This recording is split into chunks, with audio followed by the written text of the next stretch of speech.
kulanti wacan oo wanaagsan saaxiibada aan jecelnahay waxaad ku soo dhawaataan muuqaal cusub aan kaga hadli doono ciyaaraha. saaxiibayaal haddaa janaalka aarka isboortiska cusub tahay subscribe saaro si ku soo gaaraan muuqaalada soo socda.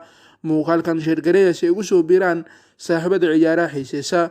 waad mahadsantihiin.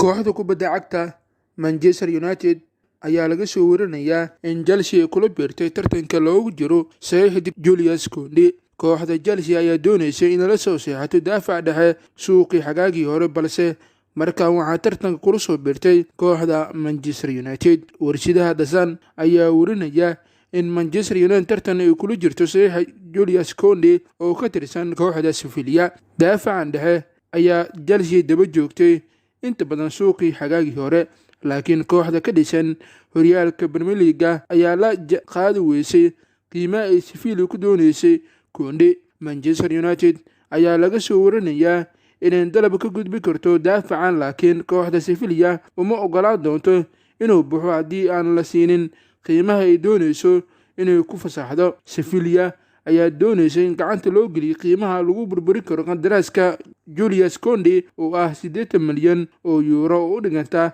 68 milyan oo geni ama 95 milyan oo dollar haddiiba ay ogolaanayso inuu ka tago daafacan. kooxda kubadda cagta Barcelona ayaa laga soo warinayaa inay iska iibinayso ciyaaryahankeeda khadka dhexe Sergio Busquets oo la soo seexato xiddig ka ciyaara horyaalka Serie A. warshadaha Calcio Mercato ayaa warinaya Barcelona inay iska iibi doonto Sergio Busquets boos u hesho Frank Jesse. kooxda reer Spain ayaa isku diyaarinaysa inay la soo wareegto Kessie, kaasoo qandaraaskiisa AC Milan ku eg dhammaadka xilciyaareedkan. Barca ayaa iska diri karta xiddigan khadka dhexe Busquets kahor intaysan keenin Kessie. si kastaba ahaatee halkuu noqdee waxay caddeynayaan inay diyaar u yihiin inay bixiyaan ama iska iibiyaan Sergio Busquets. kooxda kubadda cagta Real Madrid ayaa xaaladda ku xun tahay, waxaana sii kordhay liiska ciyaartooyda dhaawaca ku soo biiray daafaca dhexe reer Brazil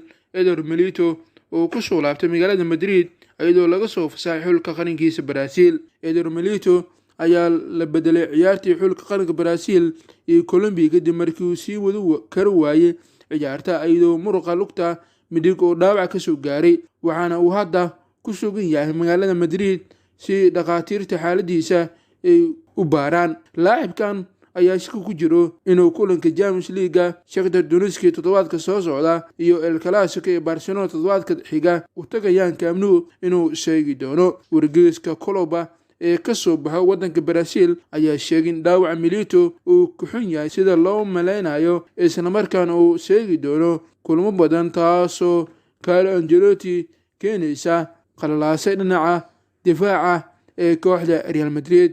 golaha isboortiska waddanka Spain ayaa shaaciyey in la baajiyay kulamadii horyaalka La Liga toddobaadka soo socda. kooxaha ka dhisan magaalada Madrid, Real Madrid iyo Atletico Madrid oo la ciyaari lahaayeen kooxaha Atletico Bilbao iyo Granada. tababare Carlo Ancelotti ayaa la siiyey fursad ciyaartooygiisa ugu nastaan kulanka Champions League salaasada ay wajihi doonaan Shakhtar Donetsk, iyadoo dib loo dhigay kulankii ay doonayaan Sabtida inay la ciyaari lahaayeen kooxda Atletico Bilbao, taasoo ugu soo beegsamay xilli dhowr ciyaartooy oo muhiim waqti dambe ay ka soo laabanayaan Brazil.